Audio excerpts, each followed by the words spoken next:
What's up, everybody? Rob Ferretti, and I'm going to tell you how I prevented 4 cars from getting stolen. And when I say 4 cars getting stolen, this one, well, sort of that one, but that prevented itself, and then my G63. Here's how it started. Well, you know what? Let's skip all the way to the head. So today I got a phone call from the Maryland State Police asking me if I could provide them with some details to help put some guys in jail for a longer amount of time, right? It's a good way to start.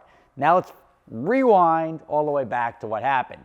I had a guy reaching out, said he was a concierge looking to book a car for some of his clients. Is he allowed to pay for his clients? It's a common question. Can I pay for somebody else's rental? No problem. I didn't have a problem with that. The guy wanted delivery of 2 cars down to Delaware, right? No problem. It's pretty common for us. We do it all the time. He wanted the Bentley and the G-Tank, the G63. I was like, all right, no problem. He booked it. Credit card got declined. Hey, guy, can't do anything. Credit card got declined.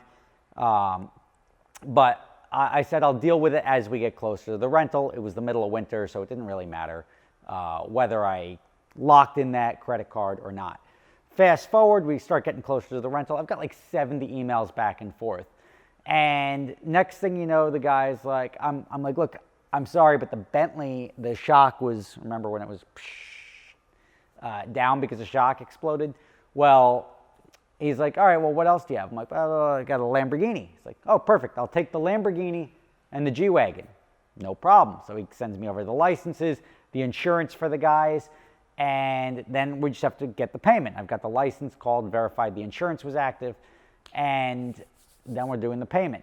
So now we're running into the situation where the payment keeps getting declined, and every time he gives me a payment, he has okay, here's the credit card, here's the billing address. I'm like, all right, like 1 or 2, like I get it. I've had like if you live in multiple states, you may have 2 addresses, maybe 3 if you have a business, a home, and like another home. But you don't have like 7 addresses. So now this guy is calling me from a number that populates as an Atlanta number for a delivery in Delaware, claiming his business is out of North Carolina or Virginia, and then these mailing addresses are all over the place. It's like, here's the mailing address for this one. Here's the try this. Did this get approved? No. Okay, try this one. Try this one. Oh, it definitely should work. Try this one again. Let me call the bank. Try it again. That didn't work. All right, let me give you another card. And ultimately, we got the charges approved, but it was far too many cards and far too many different addresses that didn't line up to any of the addresses that he gave me or any of the addresses that matched on the licenses. So I'm like, all right, well, we got the payment to go through. I understand that there's something definitely fishy about it, but the licenses are, if they are valid, then that's one thing. And if there's insurance, then it's just a payment issue. If there is sort of fraud, at least I know who's defrauding me. Ran the driver's licenses.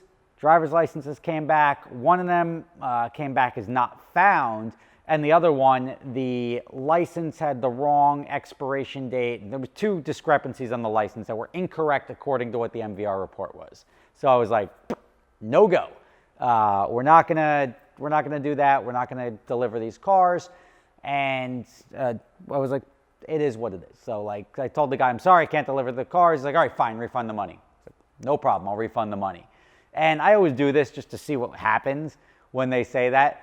I say like, all right, I refunded the money. Did you see it? Yeah, okay, we're good. But I didn't refund the money at that point in time. It's fraud anyway, so it just bounces. But just to see if that guy, because he says, oh yeah, I see that went through. I said, like, this guy was a little bit more advanced than other people, whether he was completely full of poop or not. I've had people like, here, let me call the bank. And they literally like, here, I got the bank on the phone, but they just call their buddy. It's like the buddy sitting in the car out there. Hi, I'm with Chase Bank. Yeah, give me the number. And I've dealt with all sorts of stuff like that. When you deal with exotic cars, you have to be able to sniff out things of this nature. And we did. So next thing you know, like, okay, Rob, that's 2 cars, maybe 2.5 if you consider the Bentley. How did you prevent 4 cars from getting stolen? Well, we were working with another company. We're like, hey, just so you know, if I were you guys, I'd be careful about renting to this person or this person. Those are the 2 licenses that we had. And they're like, they've got 2 of our cars now. And I was like, well, that's a problem. And I'm like, did you check? Like, yeah, we checked their licenses, their insurance. I'm a little bit more thorough with the MVR checks and stuff than some other companies are. And luckily they were able to go, they have the GPS, they were able to go recover their cars. They got the one car at first, they had a spare key. The other one, they just sat with it and literally squatted on the car and said, drop off the keys. And the guy, oh, we're not giving you the keys, we're not going to.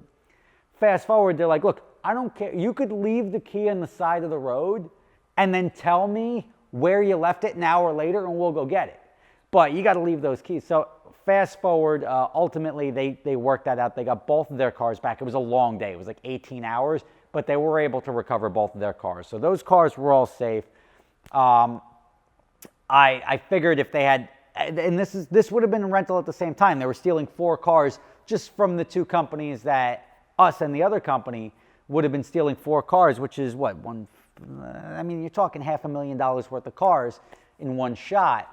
And I was like, all right, well, like, crisis averted. I hope they don't get anyone else, but I can't really do anything about it. I can't, there's no, Facebook board with all the car rental companies, like a master DNR list. You can DNR, do not rent to somebody in your space. Like, you can just be like, all right, put those names on a DNR, but there's no global DNR to say don't rent to that person, because otherwise if you get banned from Hertz, you'd have to be banned from all car rentals collectively, and I don't think that's even legal. So long story short, we were able to recover those cars. Now fast forward to today, I get a phone call from the Maryland State Police, and I'm like, oh, weird, Maryland State Police, why is or it's like Maryland State government was calling me. I'm like, could be a fraud. Guy picks up, says he's a cop, and I'm like, oh, cool. He's like, we got 2 of the guys, and they stole a bunch of cars, and the guys from the company that I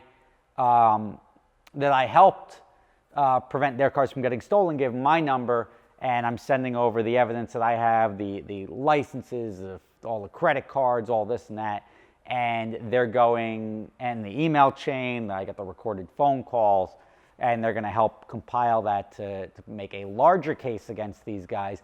And it turns out they stole cars all the way out as far as Cleveland. I'm like, regular cars? I'm like, there's not that many exotic car rental companies. Like, you'd be surprised. So that's one of those things that you have to be careful of. The smaller companies don't take the precautions that we do. And a lot of them apparently had cars stolen by this theft ring. I didn't even know there was an exotic car rental in Cleveland. But great. So these people all over the Eastern Seaboard, and these guys were making their rounds stealing cars. All these guys were having their cars stolen, and that sucks, because if you don't have rental insurance, if you don't have a commercial rental policy like you're supposed to, when your car gets stolen, you're either committing insurance fraud by telling your rental car company or your insurance company that it wasn't on rental, or you're out, and that's what stinks. I guess it's easier to make that fake claim if somebody steals your car and nobody, they're not going to, they stole your car. They're never going to say anything. You're not going to give a rental contract. You're just going to say my car was stolen and get your money back. But at the end of the day, that's technically insurance fraud, so I don't recommend doing that. So if you are one of these smaller companies and you did have your car stolen, or you didn't know about that there was a larger thing here, shoot me an email, rob@superspeeders.com. I'll give you the information for the officers. You can pile on to these guys, potentially recover your car. Who knows? But this is the easiest way, other than going for a test drive, which you wouldn't be able to do by yourself at a dealership. This is the easiest way to take possession of an exotic car, and obviously working as a valet or pretending to be a valet. This is the easiest way for somebody with ill intentions to get access to expensive things for a small amount of money. And if you're going to steal something, the easiest, if you wanted to steal a yacht and you could give somebody $1,000 and boat away forever, that's the cheapest and easiest way to do it. Now, if you're able to mask your identity and give a payment method that doesn't even cost the actual money, you're even further ahead of the game in your criminality. But these guys got caught. I'm glad they got caught. Stop stealing stuff. Nobody likes a thief. Nobody does. Earn your stuff. Stop stealing stuff. I don't care if you're stealing $1 trillion or $20. Don't do it. It's not cool. If everyone else has to work for it, you got to work for it too. If you want to rent it, that's great. You can rent a car. You can enjoy it, but don't steal it. Rob Ferretti, Thank you for watching. That's how I prevented 4 cars from getting stolen, and that's a good on me. If you were tied up in this, you know somebody that was tied up in this, let me know. Shoot me an email, rob@superspeeders.com. I will put you in touch with the police officers to help pile on and make sure these guys are in jail for longer than 6 months. But because it sucks. Even this theft ring, they get a 4-year sentence and they're out in 1. That's the legal system. Sucks. But can't control that, but we can make sure they get whatever's coming to them. Rob Ferretti, thanks for watching. See you next time.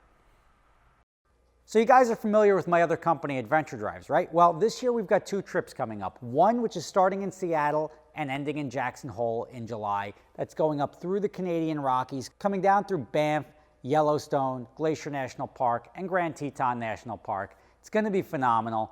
Also, we're going to be going to Scotland in October. We're going to be doing Scotch distilleries, playing golf at St. Andrews if you want to do that, walking around, seeing lakes, waterfalls, driving the North Coast. It's going to be an amazing trip. Prices start as low as $2,500 per person for the shorter trip in Scotland, about double that for the longer trip in July. If you're interested in going, check out the link in the description.